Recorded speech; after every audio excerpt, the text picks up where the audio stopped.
Hello, SuperCoach lovers. Welcome to the Sanctum SuperCoach show. Looking back at round 11 and head to the first of the bye rounds, round 12. We're already halfway through the season. Mike, how you doing, mate? How'd your side go this week? Yeah, not good again. Geez, I don't know. I'm feeling You should much be on a like Vossi at the SuperCoach show moment. then. Much like Vossi at the moment. I'm not going to get into all the sides that I support and the fact that my son defected to a different side. We won't get into that. Let's talk about Supercoach. That good a weekend, yes. Go Leeds. All right, Dan, how you doing, mate?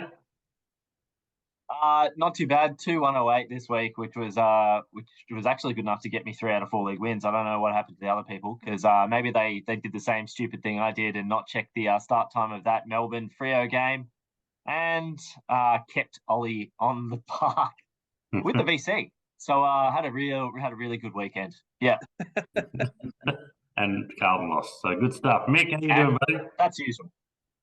I'm good, thanks, Scotty. I had 23-15, I think I scored this week, which is good enough for 3 out of 4 league wins, so not too bad. Oh no. Bombers had a win against the Witches Hats, but was a bit disappointing because probably should have won by 100 to be honest. But we'll take a 50-point win over the Eagles. All good, mate. Good weekend. Nice one. Well, I managed to pull out a 23-74, which was like in the top 10, 9,000 odd, but still managed to lose a league to the bottom side in one, but won the rest of them. So my side is slowly building now that my man like Brayshaw and Macrae are actually playing football, which is good. We'll kick into Gary's and Nathan's as per usual. I'm going to start with you, Mick, so that you don't shoot Dan down. Who you got for us this week, mate? You can't break with tradition. That's what I do. I shoot Dan down. I steal his thunder. My Gary is Josh Dunkley, who's just been super reliable for us this year. Another 146 this week, so very happy with his output. And my Nathan, I know it's probably a bit unfair to play. He's not so much a rookie, but he's been a low price sort of player we brought in. Is this fella Rory? He gave us a 28 this week, which I believe did cost me my 4th league win. And now that sends me into the bottom half of that league and struggling to make finals. But his form's been pretty average of late. So it might be hopefully I can get him all the way to the buys and then upgrade him. But they're my Garys and Nathan this week. Nice one. Should we point out to viewers that Rory Atkins is the guy in the middle, behind Mick? That's what he looks like.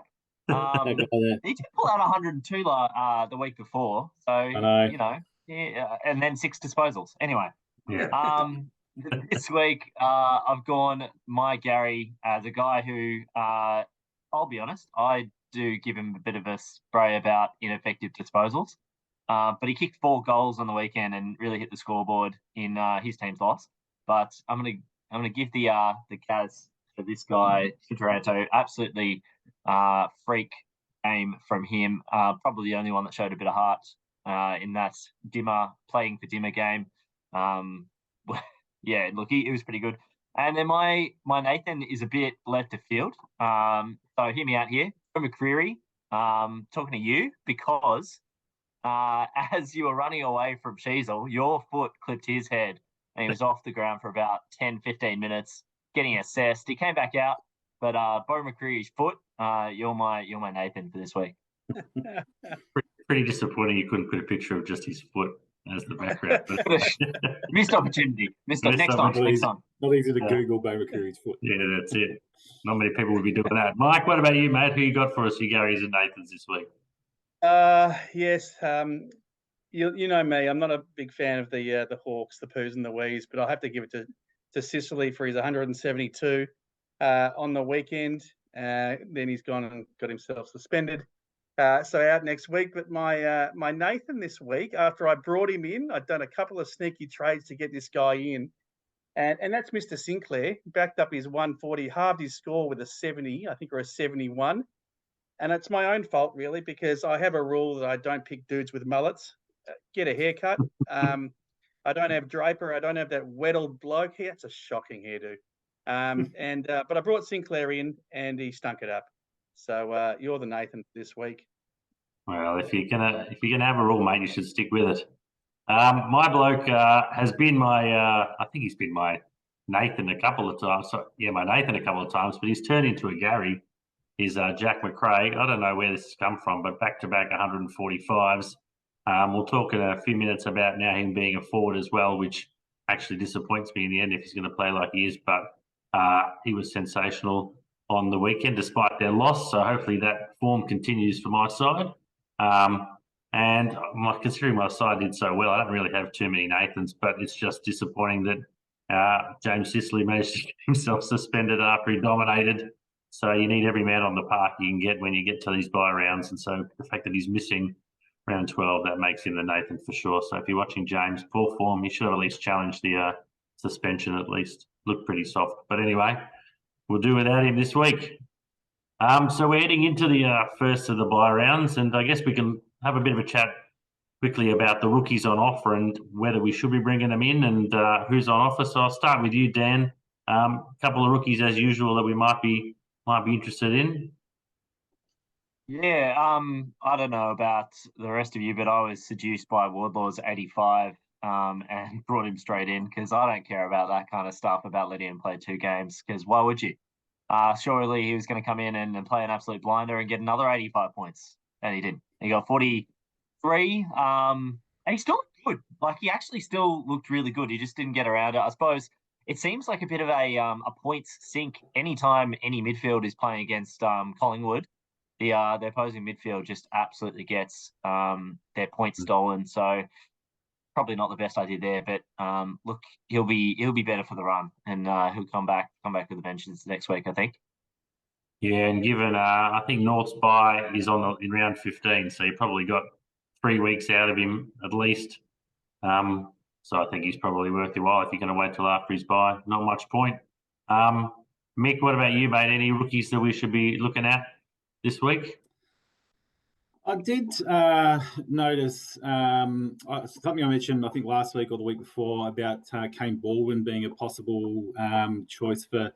He's slightly more expensive when it comes to rookies. He's priced at 172, and I did question his job security as a Bombers man. I knew he was, he's going to be coming in and out of the team. So and inevitably he was dropped last week against the Eagles. So he scored pretty well, 76 and 60 in his first 2 games, and he's also looked to make some cash if he does come in. But it is very questionable job security for him. So unless we lose a couple of guys, maybe and we need to find some cover, then he might play a few more games and generate some cash. But I'd be leaving Kane alone at this point. Yeah, fair enough. Mike, what about you, mate? Any others we should look at? I know there's one that a lot of people are going to go for. Yeah, I think if you're not bringing him in, I'd love to see his ownership last week into this week. And when weighing up between the 2 North boys, I think I got sucked in because I was at that North Sydney game and saw Wardlaw play. But picked the wrong guy and could have made an extra 70k or so. But Eddie Ford's been great in his 2 games, backed up a 102 with an 83, and against Collingwood got a lot of the footy. So I'm likely to bring him in this round. Not many others really drawing my attention, to be honest. And I think given the fact that I've blown so many of my trades, that may be the only one for a non-scoring player this round who I don't want in my team to get myself a scoring player and a bit of cash. Yeah, it's interesting. We'll talk about buy strategies in a minute, but in the past I've gone, no, I'm not trading this week. But with those 2, could you argue, Dan, it is worth bringing both in? Are you going to bring Eddie Ford in this week? I will be bringing in Eddie. I just can't see that there's been a heap of really important cash cows throughout the season. There hasn't been that many to date, and there's not looking like there's going to be a heap on the horizon. So I think if you sort of want to get those premium players in, you're going to have to bite the bullet and do a few trades to get in the cash. So I think I'll be, if you don't have either of them, definitely look to bring in Eddie Ford for the cash value. And George Wardlaw, I feel like he's got a pretty good job security now that Rats has taken over, and should sort of play a few more of those kids through there. So Yeah, even Will Phillips was actually really good on the weekend as well. So I think that you might just go the young brigade. Yeah, I agree. I think Raptors, while he's in charge, is going to play him. I think at this point, if you almost ask yourself, are they going to be playing for the rest of the season? If you think they're half a chance, then you go for them. So I've got neither. I'm bringing them both in. I reckon I'm just going to blow 2 trades. Why not? The other one I thought of, which is a bit more expensive, 254k as a ruck, is Kieran Briggs. So I haven't watched. Well, haven't watched. I watched him play against Geelong, and I didn't even notice him. So he got 102 points, 109 the week before. I don't know about Giants rucks. They seem to change ruckman every second week. So I don't know about his job security, but there could be potential to make some cash there. If he's going to be the only ruck, then he's going to score points, right? Supposedly they're going to rest Matt Flynn for a little while. He's I don't know what's wrong with him, but someone suggested on the broadcast they were going to rest him. So Briggs might be able to hold down that ruck role as a sole ruck, hopefully, for them. I don't know if anyone's looking for a ruck, but maybe those that brought in Gawn thinking he was going to be able to go forward. Yeah. He's not really scoring very well with that Grundy sort of pairing, so might be one to look at downgrading to then get a bit of cash in. Yeah, if you could certainly downgrade one of your rucks if you wanted to and just have him sit there and hopefully scores all right, like people did with Flynn last year. So one to watch. Their buys around 15 as well, so he certainly makes some cash in the next couple of weeks. That's for sure. We'll push on and talk about the dual position players and the changes there, which we've been talking about the last couple of weeks. The main one, after we all talked about who was going to get it, is just Jack Macrae. Mike, thoughts on him now that he's become officially a mid/forward? Yeah, he's definitely someone I'm looking for post the Bulldogs bye, and I don't think I've gone the last 6 or 7 years without actually having Jack Macrae in my side. So glad up until this point I didn't have him, but now looking for a strategy to get him in. And I think I've got one, barring a few more injuries. Waiting to hear about a few of my other mids. Cripps. I'm keen to get rid of Cripps. Get rid of Cripps. So that'll be what I'm working towards. Yeah. What about you, Dan? Are you thinking as a forward? I know there's quite a few good forwards out there with Dunkley, Taranto, Butters, Gordon, Zeeble, Rosie, Caniglia. A lot of people have got most of those locked in already. So is there room for you in his forward line? Yeah, look, I definitely consider it. I think it's one of those things that if you're looking for that sort of slight difference, you might be able to move him forward. His ownership's at 10.4%. So there's a bit of pod action there, kind of thing, with maybe, and especially maybe as a forward. But yeah, I'm not sure that. I don't know. I don't trust Bevo this year. Like he can just pull out some crazy stuff. I'm waiting for him to play Macrae as the standalone fullback, or I don't know. I don't know what he's going to do next. So I think I'm always a little bit wary when it comes to Bevo and his player positioning. So maybe. Yeah. Mick, any others? There's about 10 or 15 that ended up actually getting the dual position. Any others worth note at all? Not really. I don't think so. The only one, obviously, that jumps out to me as a Bombers man is Ben Hobbs, who's gone from forward to forward mid. But that being said, he has had some extra mid time in the last few weeks because Parrish has been out, Shields been out. I think when those guys come back in, Hobbs is going to be switched back to sort of playing a dual, probably more of a forward role, I think, than in the midfield.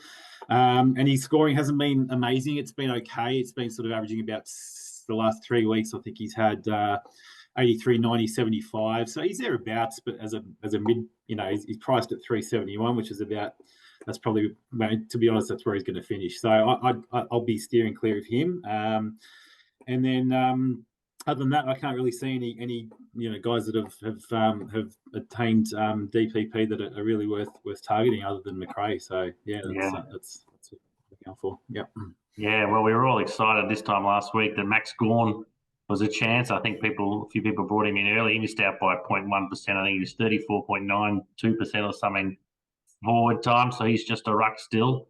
But hopefully he plays a bit more forward, and there's that one more slot later in the year, I believe, where they can become a dual position. And then Sam Walsh is the other one. He just must have played too much mid-time. I didn't watch Carlton on Friday night, but he missed out easily. So those who have him as a mid are just like me, are just going to keep him as a mid for now. Yeah. Wasn't great either. Wasn't even that great. It was a 105 and the previous week 92. I'm pretty filthy. I definitely brought him in with the idea of moving him forward. So Walshy, pull your finger out. That's it. Yes. I've held on to, oh my God, Kane Chandler, is it, from Melbourne, and Van Rooyen. They're both just sitting there earning me between 50 and 70 points, even less, 31 this week in my forward line, just hoping that Macrae would get there. So now one of them can get the boot, Macrae can go forward, and I can stock up in the midfield. So blokes like Rouston and Angwin mightn't get a game for too much longer. They've been holding my midfield together. Cool. So Macrae, it is not much out there for anyone else if you're considering the changes that have happened. So let's have a bit of a chat about our strategies now for the buys. Now the first one's actually come upon us. This week we've got just the 4 sides with the buy: Brisbane, Freo, St Kilda and the Swans. And next week actually just the 2, Geelong and Gold Coast. So a bit different instead of having the 6 usual ones.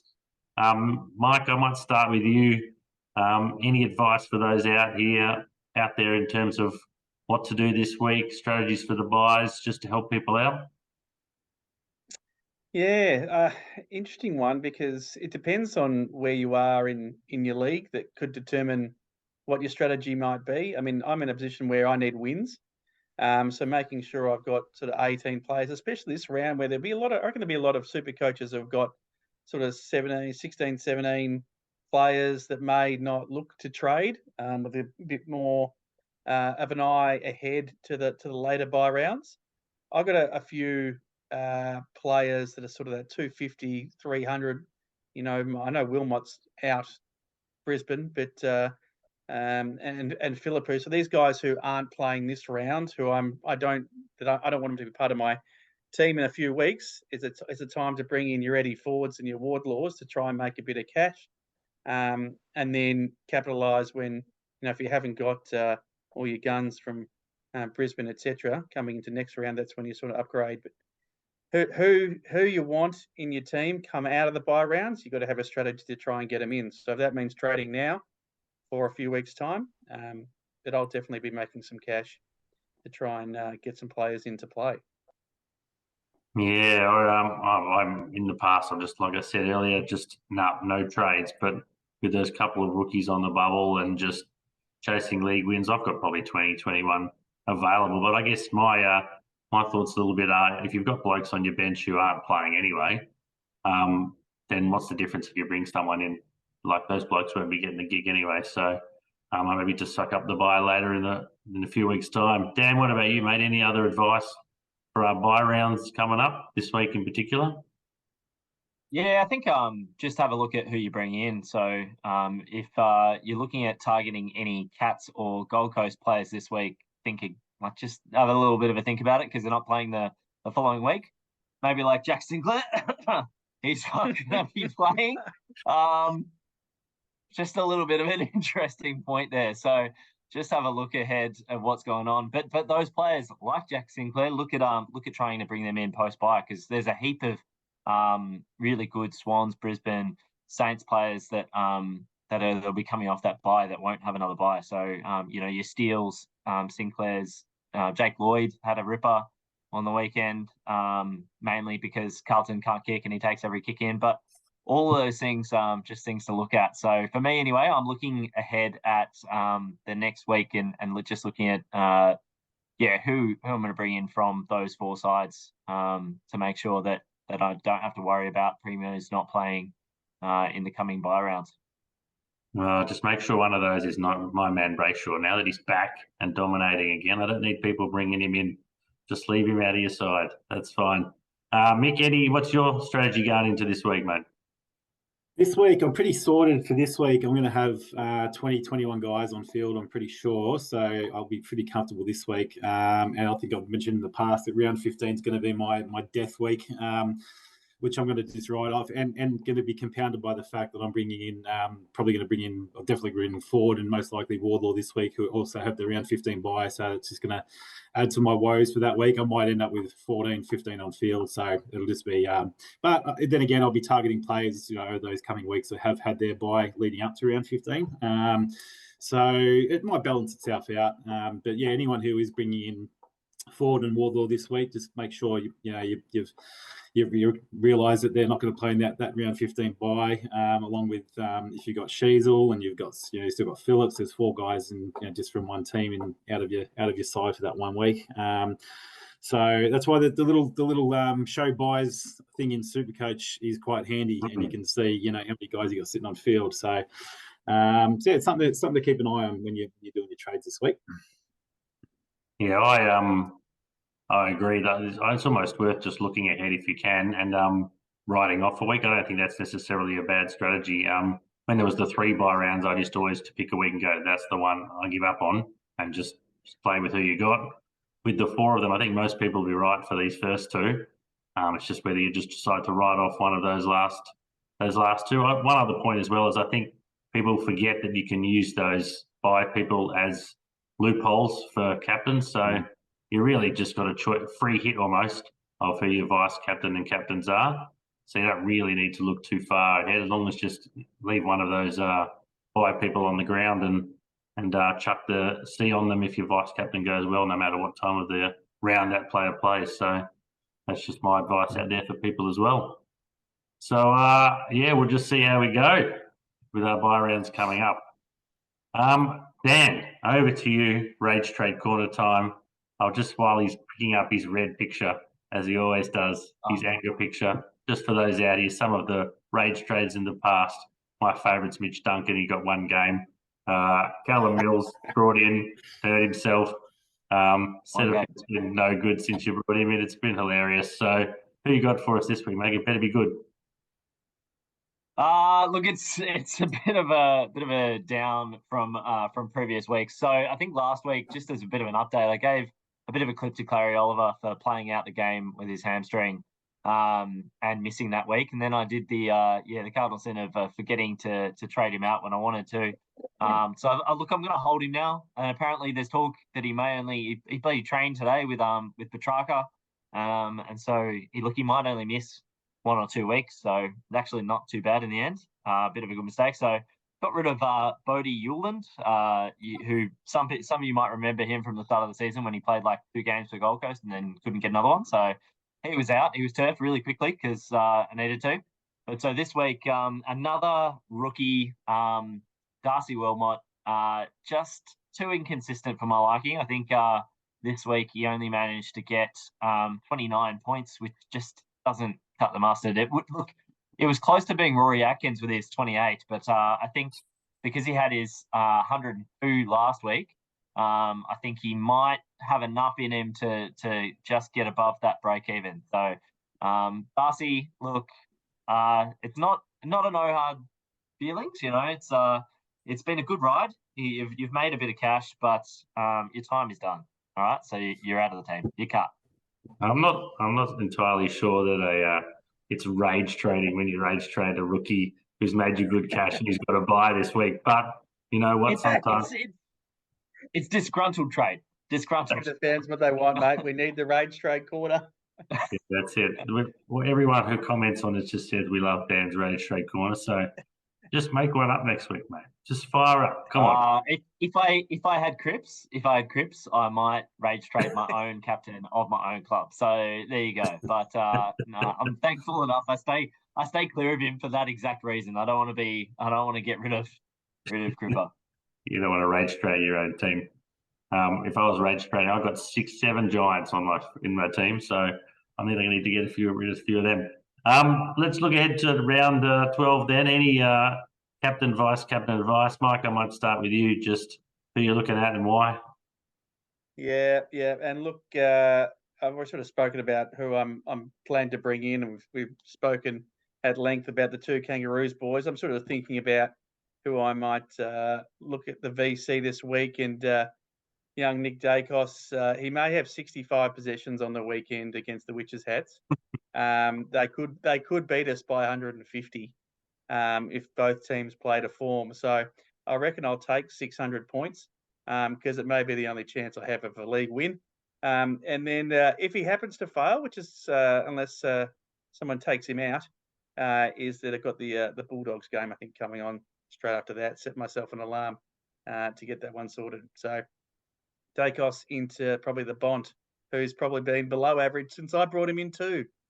Well, I will say that the Dogs are playing the Cats, and the Bont had, I reckon, I might well be wrong, but I don't reckon he scored that good against us over the years. So now that I've said that, 150 plus, lock it in. Mick, who are you, mate? Who are you looking at this week?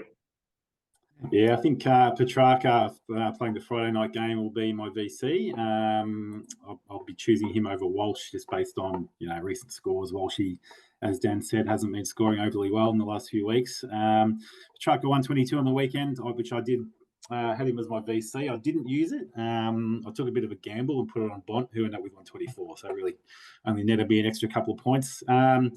But I'll give myself an extra couple of days, extra bit of time to make sure I do my loopholing if necessary, and I'll be using Dacos. I'm pretty sure, as Mick said, he should absolutely tear up the poor Eagles this week. And yeah, I'd be pretty confident of a decent captain score out of him. If Petrarca doesn't give me a solid 125, 130, I'll be switching it over to young Nick.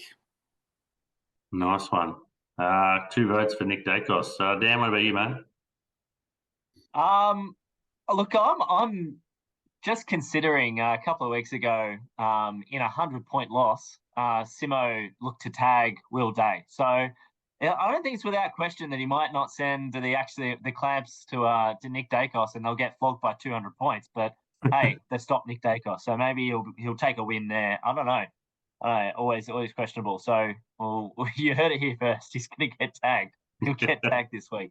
He'll have 40 minimum. It's my prediction. Lock it in. Well, he probably will. One of you will be right. You watch one of us will be right. Yeah. Well. Yeah. Anyway, I think like you said, you can put the vice captain on anyone this week.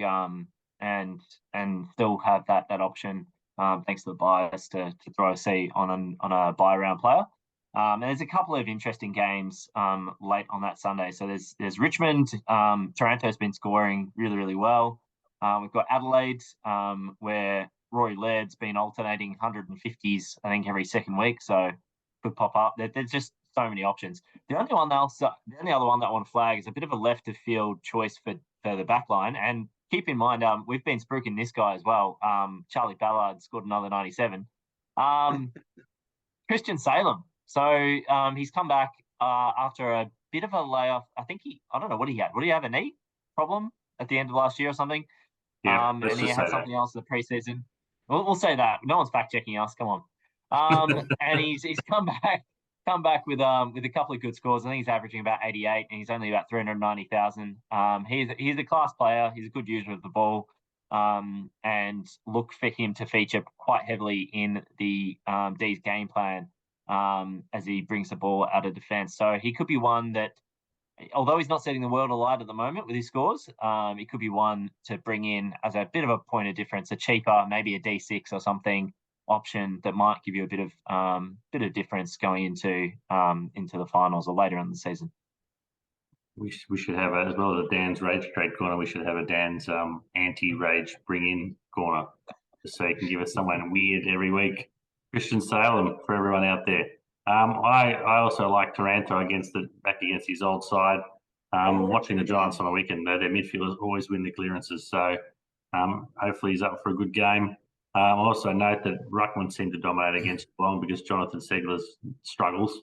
So Tim English this week, I'd expect to score pretty big. I'm going to go to the VC with him on the Saturday night, and if he doesn't do any good, then I'll just pick someone on the Sunday, I reckon. So that's my take this week. Thanks everyone out there for watching us. Hopefully we've given you a bit of advice. Please have a read of the SuperCoach article we've got going each week as well on the Sanctum's website. We look forward to all of you joining us again next week. Cheers, guys. Have a good one.